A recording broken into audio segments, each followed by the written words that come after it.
আল্লাহ তাআলার নিকটবর্তী হতে চান, তাওবা ইস্তিগফার, প্রতিদিন তাওবা ইস্তিগফারের সাথে থাকবেন, ইস্তিগফার করবেন।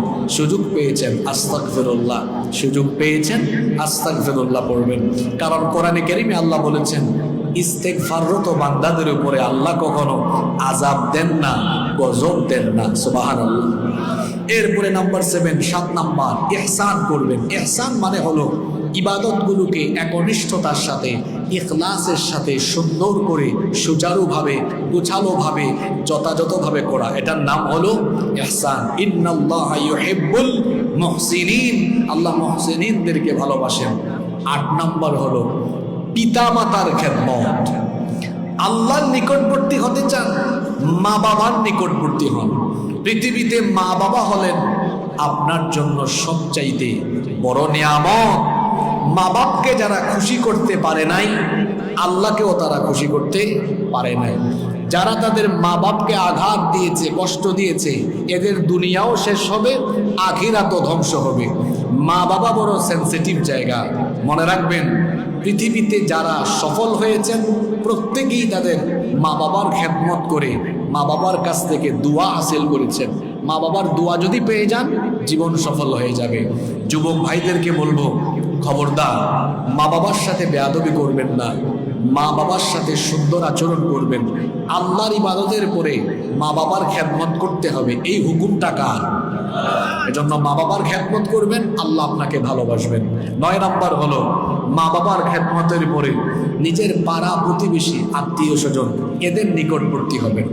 আল্লাহর নবী বলেছেন ওই ব্যক্তির উপরে আল্লাহ জাহান্নামের আগুন হারাম করে দিয়েছেন যে ব্যক্তি লিকুল্লি করিবিন লাইয়িনিন হাইয়িনিন সাহলিন।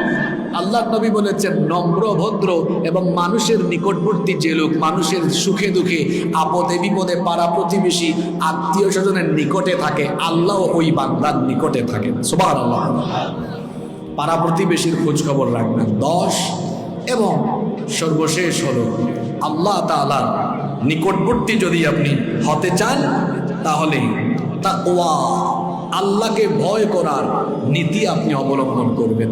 ইন্নাল্লাহা ইউহিব্বুল মুত্তাকিন, আল্লাহ তাআলা মুত্তাকিদেরকে ভালোবাসেন। আল্লাহর ভয় এটা এমন এক জিনিস যা বান্দাকে সকল প্রকার গুনাহ থেকে হেফাজত রাখে। আপনারা আল্লাহকে ভয় করেন তো? জবাব দেন, আপনারা আল্লাহকে ভয় করেন? তা আল্লাহকে ভয় করলে নামাজে যান না কেন? আল্লাহকে ভয় করলে সুদ খান কেন? আল্লাহকে ভয় করলে ঘুষ খান কেন?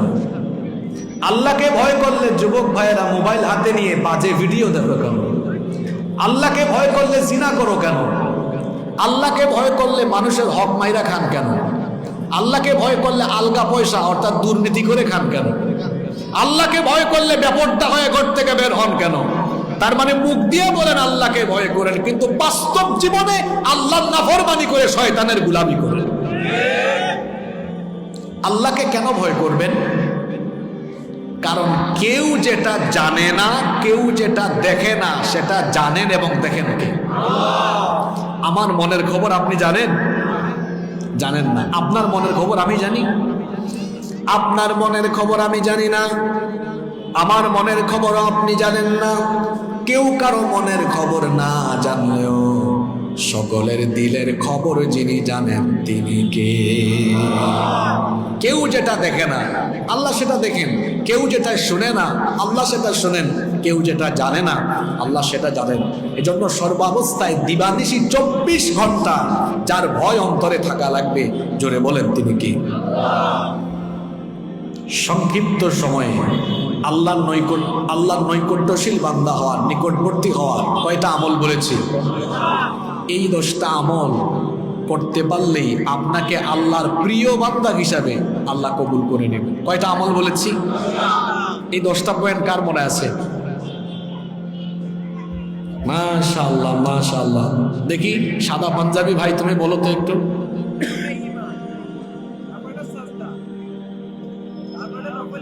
মাশাআল্লাহ, মাশাআল্লাহ, মাশাআল্লাহ। আল্লাহর জিকির, ইস্তিগফার, তারপরে এই ভাই ভালো করে শুনছে, ইহসান, মা বাবার খেদমত, পাড়া প্রতিবেশীর খোঁজ খবর রাখে, তারপরে তাকওয়া, মাশাআল্লাহ, দোয়া দোয়া দোয়া বাকি গেছে, মাশাআল্লাহ বলেন। এই যে কয়েকজন ভাই, এরা বেশি মনোযোগী ছিল, এটা তার প্রমাণ। এদেরকে কেন জিজ্ঞেস করেছি জানেন? সেটাও বলে দিয়ে যাই শেষ মুহূর্তে। আমরা যখন ছাত্র ছিলাম, মাদ্রাসায় পড়তাম, ইউনিভার্সিটিতে পড়তাম, কিছু কিছু স্যার ছিলেন খুব সাংঘাতিক। জিজ্ঞেস করতেন, এই তোমরা বুঝছো? জি বুঝছি। কিছু কিছু স্যার বললেন, কি বুঝছো বলো। কি বুঝছো বলো। তো ওই স্যারদেরকে সবাই ভয় পাইতো, যে বুঝছি বললেই তো অসুবিধা, জিজ্ঞেস করবে স্যার বা হুজুর কি বুঝছো বলো। এজন্য কিছু কিছু ছাত্র ছিল খুব কৌশলী। ক্লাসের যে পিরিয়ড থাকে 45 মিনিট, 44 মিনিট পর্যন্ত বলে বুঝি নাই, 45 মিনিটে গিয়ে বলে বুঝছি। তো এখানে মাহফিলে কেন জিজ্ঞেস করি, এটা আজকে না, আমি প্রায় জায়গায় এটা জিজ্ঞেস করি এই কারণে, এতে করে যারা মানুষ আসেন বুঝা যায় যে কারা বসে বসে বাদাম খায়, কারা ডানে বামে তাকায়, আর কারা কারা রিয়েল শ্রোতা। এই যে আমার ভাই বলতে পারলো 10টা পয়েন্ট, তার মানে সে আজকের আলোচনা এসে তার লাভ হয়েছে, লস হয় না, সে কিছু আমল শিখে গিয়েছে। এটা দিয়ে আপনাদেরকে শিক্ষা দিতে চাইলাম, ভবিষ্যতে যত জায়গায় মাহফিলে যাবেন, সেমিনারে যাবেন, জুমার দিনে হুজুরের বয়ান শুনবেন, দিলের কান দিয়ে শুনবেন, যাতে এই ভাইয়ের মতো আলোচনার শেষে পুরা আলোচনা বলতে না পারলেও সামারিটুকু খোলাসা যেন আপনি বলতে পারেন। তাহলে দেখবেন ইলিম থাকলে আমলে পরিবর্তন আসে। আমার দেশে অনেক মানুষ বলে না, এত ওয়াজ হয়, আমল হয় না কেন? কারণ ওয়াজের বেশিরভাগ শ্রোতা অমনোযোগী। যদি এরা মনোযোগী থাকে, আমলে পরিবর্তন আসবে।